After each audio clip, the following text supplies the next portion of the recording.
Hello guys, Kachuba back with another video, right? Okay, so today let's talk about this whole thing that's been trending in South Africa in the last week or week and a half.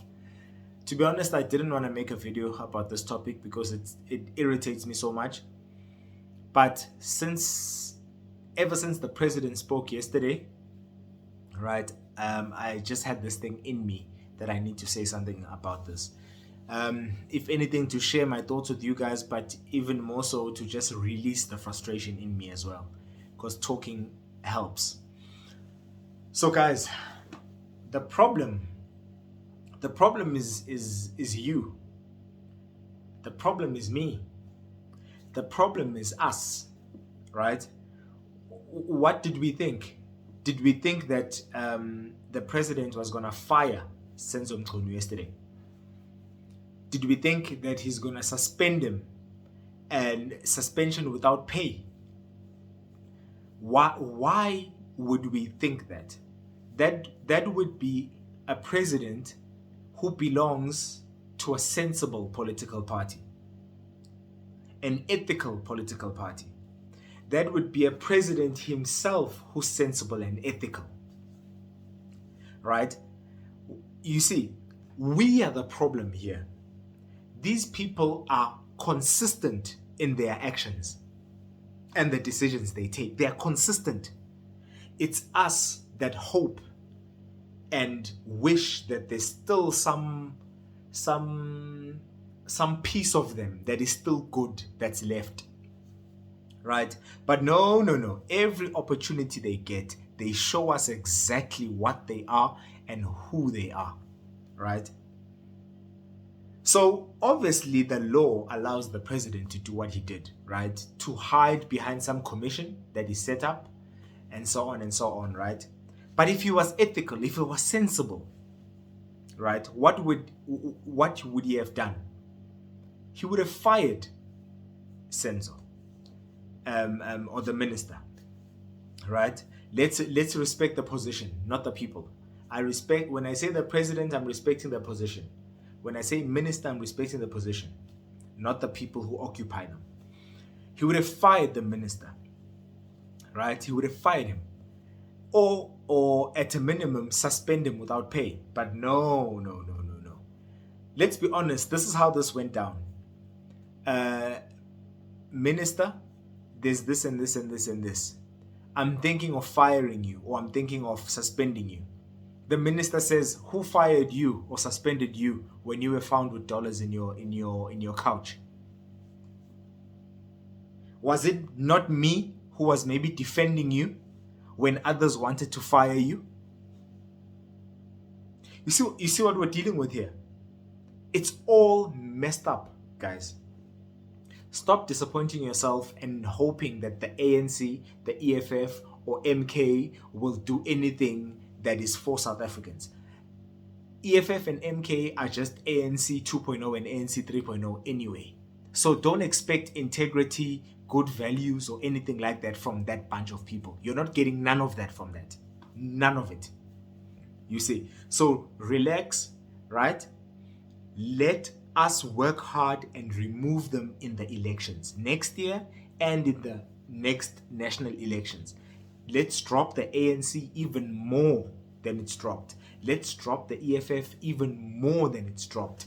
The MK is going to die on its own anyway, right? Internal fighting, right? One day when the former president decides to leave the earth, unfortunately or fortunately for us South Africans and unfortunately for them, that will be the end of that thing called MK.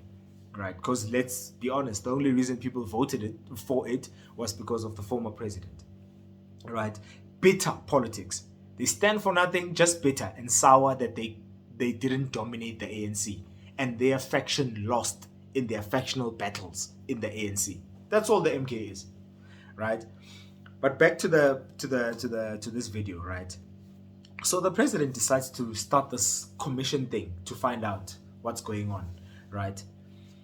With the allegations that the KZN commissioner made.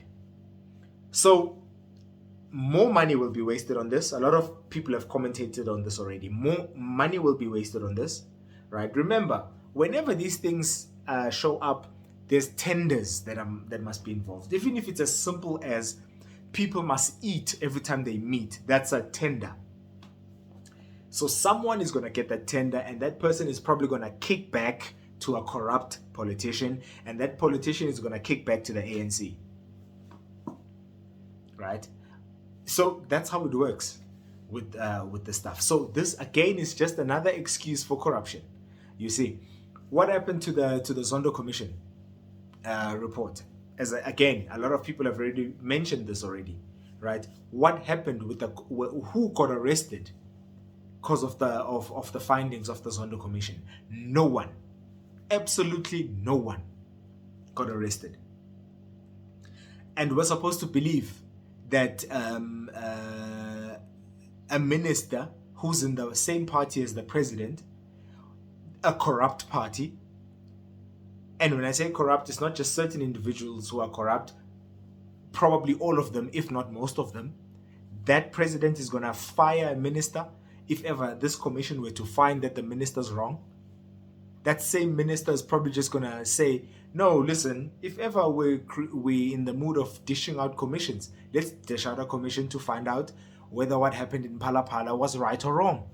Let's dish out a commission to find out whether when the Guptas were busy capturing South Africa and Cyril was the deputy president, right, what was he saying about it all along? Or maybe is it even possible that he's complicit in the whole thing? There's no way that a president can just do as he wants and a deputy president knows nothing about that. And even if Jacob Zuma was corrupt or is corrupt, why would you agree to be the deputy president of someone that you know is corrupt, or in a party that you know is corrupt? Guys, we are in big trouble with these people. We need to work hard to remove these people. It's not a joke. South Africa is getting destroyed while we're watching. And if we don't stand up for this thing, right, in the elections, if we don't stand up for all of this stuff, we'll wake up and there won't be any country left. And unfortunately for us, unlike Zimbabweans and all these other people, we have no other place to run to. This is the only place we have. We're at the south of the tip of Africa here. You see, there's no running. There's no running to Antarctica. So I'm really disappointed in how the president decided to handle this whole thing. He should have just fired the president, the minister, right? Fired him and said that the NPA is just gonna investigate this like any other normal crime, right? Evidence, if ever the commissioner says he's got evidence, that evidence must be presented. And obviously he does have evidence. That's a policeman who's intelligent. He would have not stood up a week and a half ago and decided to just run his mouth without evidence. He obviously has evidence. And Cyril met with him. He met with the minister. He met with the deputy commissioner, right? He met with the KZN commissioner. He met with the deputy national commissioner. And he met with the minister. So obviously when he was talking with the KZN commissioner, the KZN commissioner told him what evidence he has. He might have even showed it to him. So Cyril knows whether the minister's guilty or not. He knows. So why is he even wasting money on this thing, commission thing, right? It's rubbish. You see, my title of my video, spineless. You see, he does not want to appear like the bad guy in front of his ANC cadres. That's why. He knows what the minister did. The KZN commissioner showed him the evidence, right? And as I said, the KZN commissioner wouldn't stand in front of the whole country and speak like that if he didn't have hardcore real evidence. So he has that, and he showed the president. So the president knows for certain that this guy is guilty, you see. But because he's spineless, he wants to run it through a commission so that the commission finds the minister guilty. Then he'll pick up his hands and say, hey, I'm firing you now, but it's not me, right? It's because of what I found or what the commission found and gave to me, so I have to execute that. So it's not me. So in other words, the minister must not take it personal now. or ANC cadres even must not take it personal when Cyril decides to fire the minister. But guess what? Because of those internal ANC rubbish things, we as the public must fit the bill for that. Because this commission is going to run in the millions, and we must pay for that. Simply because we've got a spineless president who can't just take a decision. Leadership, you are president, you are leader. Leadership is all about decision making. If you didn't know, Cyril, decision making, he can't even do that. Right? So let's remain positive though, guys. We are making progress. Remember, the ANC is at 39%, guys. Who would have ever thought that? That we'd be in a time whereby the ANC is at 39%. So we're making progress, real progress. Now we just need to take them to 25% in the next national election. Yeah, you see, then it's done. It's done. They don't have it in them to change and do better. So the ANC will never improve from 39%.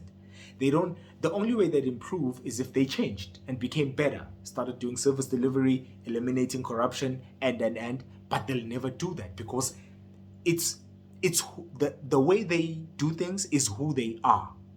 The generation in the ANC that was good is gone. Some of them have left it. Some of them have passed away. The ones that are left are the rubbish ones, and they were waiting all along to take that thing over and do what they want to do with it. So the ANC thing is done. Let's stop feeling all sentimental. It's the party that brought liberation in South Africa. If you're white, it's the party that prevented war from happening in South Africa. Those are good things, right? But the people that are left in that party, rubbish people. So it's done. Now it's done. If it's me, because I'm very practical and realist, I just look at that Western Cape that is arguably the best run province in the country. And you'll hear some saying that the townships in the Western Cape are not that good but the townships in the Western Cape are still better than the townships where the ANC governs. So always remember that the townships in the Western Cape are better than the townships where the ANC governs. Remember that. You see, they talk about gangsterism and all of that in Cape Town. Is there no gangsterism where the ANC government governs? There's plenty of it. So what? You know? Let's talk service delivery. Let's talk that. And those who've been to the Western Cape know what I'm talking about. So it's just, the problem is here we just like to be emotional and all of that rubbish. I don't have time for that. I'm thinking about my grandkids here. Grandkids that I don't even have yet. That's who I'm thinking about, right? But anyway, guys, please like, comment, and subscribe, and share the video with anyone. Please in the comment section, tell me what you think about this whole situation, and what you think we should do about it. And let's not give up, guys. Let's not give up. South Africa's got a bright future. This is normal stuff, ups and downs, ups and downs. South Africa's history has always been full of ups and downs. So this is not any different, right? We will rid South Africa of the ANC one day. We will. And when I say ANC, I mean even the ANC light parties like EFF and MK. We will rid South Africa of all of that. You see, they'll become irrelevant and they'll die off, and there'll be a new political situation in South Africa. You see, so God is with South Africa. God loves South Africa. So anyway, that's just my belief. So cheers, guys, till the next one.